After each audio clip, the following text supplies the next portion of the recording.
तो भाई सीएसके तैयारी कर रही है एमएस धोनी को अलविदा करने के लिए और उसी अलविदा के चक्कर में सीएसके ने इस साल काफी बड़े-बड़े डिसीजंस भी लिए हैं, जैसे कि जडेजा को रिलीज करने का। अब तुम समझो जडेजा सीएसके का दिल है इस एक टाइप से। बट अब जडेजा जा चुके हैं और उनके बदले आया कौन है? तो उनके बदले आए हैं संजू सैमसन और as per CSK management Sanju बन सकते हैं चेन्नई का फ्यूचर। और कुछ रिपोर्ट्स के हिसाब से सीएसके ने अपनी लिस्ट बना ली है कि वो किसको रिटेन करने वाले हैं, किसको रिलीज करने वाले हैं और ऑलमोस्ट 2025 के आईपीएल के बाद ही सबको पता लग गया था कि कौन रिलीज होने वाला है, कौन रिटेन होने वाला है। बट तब भी एक फॉर्मेलिटी है जो कि हम लोग कर रहे हैं। तो ओवरऑल यही बात है कि अभी हम वही डिस्कस करेंगे। पहली बात कि चेन्नई किसको रिलीज करेगा, किसको रिटेन करेगा और ऑक्शन में किसको टारगेट कर सकता है, प्लस जो अभी कंडीशन दिख रही है चेन्नई की, उसमें उनकी बेस्ट प्लेइंग 11 क्या बन सकती है। तो ठीक है, सबसे पहले तो यही बात है कि देखो 2025 के ऑक्शन में इन्होंने बहुत कचरा इकट्ठा कर लिया था। मतलब सारे अच्छे प्लेयर हैं, बट फिलहाल टी20 के लिए वो सारे प्लेयर उतने अच्छे नहीं हैं, क्योंकि अब सबको पता है हर जगह फ्लैट पिचेस चलती हैं, 200 कम से कम बनना ही चाहिए, जो कि चेन्नई नहीं बना पा रही थी। और उनके बैट्समैन इतने अच्छे नहीं थे कि वो उतनी तेज खेले और 200 बना पाए। इसी वजह से चेन्नई ने बीच सीजन में ही चेंजेस पे चेंजेस करना चालू कर दिया था। तो सबसे पहले बात करते हैं ये लोग किसको रिलीज करने वाले हैं। देखो न्यूजीलैंड के इनके पास 2 प्लेयर थे, रचिन रविंद्र और डिवॉन कॉनवे। रचिन रविंद्र थोड़ा बहुत ठीक-ठाक खेले भी थे, बट डिवॉन कॉनवे का सीजन तो एकदम बेकार था और एकदम लो ब्रांड की क्रिकेट खेली थी, मतलब काफ़ी धीरे क्रिकेट खेला था उन्होंने और इसी वजह से चेन्नई इन दोनों प्लेयर को रिलीज कर रही है। कुछ लोग बोलेंगे कि रचिन रविंद्र को रख लेना चाहिए था, क्योंकि वो बॉलिंग का भी ऑप्शन देते हैं, बट बात ये है कि अब रचिन रविंद्र को रख के वो खिलाएँगे कहाँ पे? क्योंकि ऊपर का जो 5-6 का स्लॉट है, वो तो ऑलरेडी भरा हुआ है चेन्नई का। और फिलहाल चेन्नई को अब टॉप ऑर्डर नहीं चाहिए, फिलहाल चेन्नई को चाहिए फिनिशर या फिर लोअर मिडल ऑर्डर का बैट्समैन। तो सचिन रविंद्र की कोई जगह नहीं है। हाँ, बाय चांस अगर उनको सस्ते में मिले तो शायद चेन्नई वापस ट्राई करेगी, बट फिलहाल तो सचिन रविंद्र की कोई जगह नहीं है। और डिवॉन कॉनवे का प्राइस था ऑलमोस्ट 6.25 करोड़, रचिन रविंद्र का था 4 करोड़, तो मतलब दोनों को मिलाएँगे तो 10 करोड़ तो यही हो गए।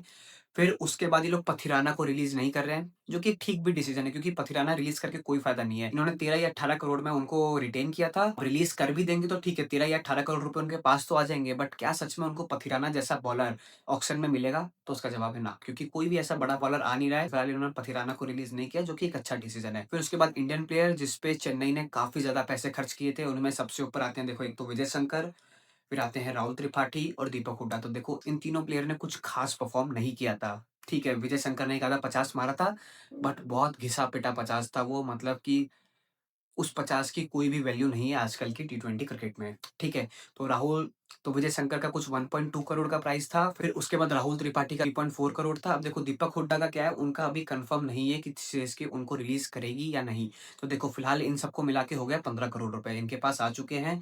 फिर उसके बाद रवि अश्विन का मिलेगा इनको 9.25 करोड़, जो कि अब हो गए 21-22 करोड़। अब 21-22 करोड़ रुपए होने के बाद छोटे-मोटे प्लेयर से और निकाल देंगे तो इनके पास 30 करोड़ का प्रॉपर बजट बन जाएगा। कुछ रिपोर्ट्स के हिसाब से 30 करोड़ के साथ ही ये ऑक्शन में आने भी वाले हैं, ठीक है? मतलब काफ़ी ज़्यादा पैसे हैं और इनको ऐसा नहीं है कि पूरी टीम वापस बनानी है, इनको बस middle order, lower middle order और एक आधा अच्छा बॉलर चाहिए टीम में, तो वो इनका टारगेट वही रहने वाला है। अब देखो जडेजा को देने के बाद इनके पास कोई भी अच्छा स्पिनर नहीं है टीम में, जो कि टीम में खेल पाए और नूर अहमद का साथ दे पाए, प्लस इनके पास ऑलराउंडर की भी कमी है, तो मत और एक फिनिशर की भी कमी है। तो फिलहाल हमें ये तो पता लग गया कि वो किसको टारगेट करने वाले हैं। स्पिनर को कर सकते हैं, ऑलराउंडर्स को कर सकते हैं और मैच फिनिशर्स को कर सकते हैं। ये इनका मेन टारगेट होने वाला है ऑक्शन के अंदर। फिर उसके बाद ये लोग बॉलर को भी टारगेट कर सकते हैं। और अब बात करते हैं चेन्नई के टॉप टारगेट्स जो कि ऑक्शन में हो सकते हैं। देखो सबसे पहले तो कैमरन ग्रीन। कैमरन ग्रीन काफ़ी कमाल के प्लेयर हैं, ऑलराउंडर हैं, ऑस्ट्रेलियन माइंडसेट है, एग्रेसिव खेलते हैं और ये चेन्नई के लिए प्रॉपर प्लेयर बन सकते हैं, क्योंकि चेन्नई को उसी टाइप की प्लेयर पसंद है जो बैटिंग बॉलिंग दोनों कर पाए और कैमरन ग्रीन ये दोनों काम कर सकते हैं, प्लस वो फिनिशर का भी काम कर सकते हैं। तो जहाँ जडेजा छोड़ के जा रहे हैं, वहाँ कहीं न कहीं कैमरन ग्रीन सीएसके के यूज़ में आ सकते हैं।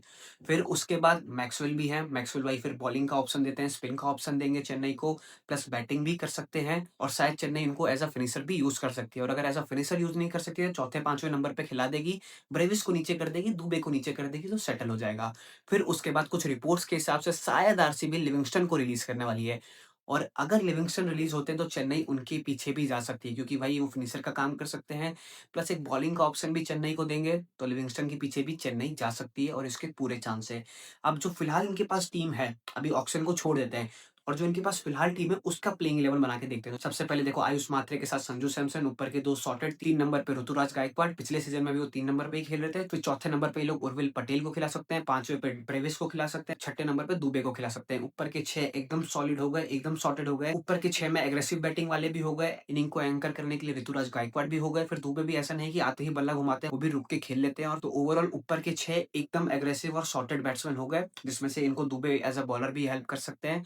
फिर उसके बाद 7 नंबर पे जडेजा खेलते थे, तो फिलहाल जडेजा है नहीं, तो इनको वही 7 नंबर पे कोई ऑलराउंडर जो मैच फिनिश कर पाए वैसा बंदा चाहिए। 8वें नंबर पे धोनी हो गए, 9वें नंबर पे नूर अहमद हो गए, 10वें नंबर पे अब ये चाहे तो खलील अहमद को खिला सकते हैं, अब चाहे तो अंशुल कंबोज को खिला सकते हैं। 11वें नंबर पे इनके पास नेथन एलिस का ऑप्शन बचता है। फिर एज अ इम्पैक्ट प्लेयर ये लोग पथिराना को भी यूज कर सकते हैं। तो देखो फिलहाल तो यही प्लेइंग 11 इनकी दिख रही है बनते हुए। अभी असली प्लेइंग 11 तो ऑक्शन के बाद ही पता लगेगा कि इन्होंने किसको टारगेट किया, किसको टीम में लाए, किसको रिलीज किया प्रॉपर। अब जब ऑक्शन एक बार हो जाएगा तभी इनकी प्लेइंग 11 डिसाइड हो पाएगी। सब पिच वगैरह की कंडीशंस भी देखनी पड़ेगी, क्योंकि इनके पास एक श्रेयस गोपाल करके भी स्पिनर का ऑप्शन अवेलेबल है, पर वो वही बात है, इतने अच्छे क्वालिटी स्पिनर नहीं है शायद।